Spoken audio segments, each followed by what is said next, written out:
British national nga wanted sa kasong pagmolestyag bata sa United Kingdom na sikop sa Angeles City, Pampanga ni adtong Miyerkules. Si Douglas Michael Slade, 74 anyos, napo nakatuig nga nagpuyo dinhi sa Pilipinas. Apan duna di ay kini kaso sa pagpamolestya ug 14 anyos nga bata sa United Kingdom.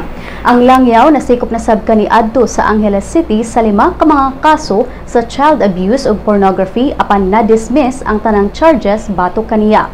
Sa report sa Immigration Bureau, nasayran si Slade nagpuyo duol sa usa ka tunghaan sa syudad sa Angeles ug tungod niini mas dali siyang makasina og mga batang biktima. Gingong ng biktima kinig mga batang lalaki nga nag-edad gikan 8 anyos ug bayaran kini niya og 150 pesos aron magposing nga hubo ug mubuhat og mga laway at ubangan kaniya. Si Slade gisikop sulod sa iyang pulianan sa Angeles City human nakig-koordinar ang British Embassy sa mga otoridad dinhi sa Pilipinas aron iyang atubangon ang iyang kaso sa United Kingdom.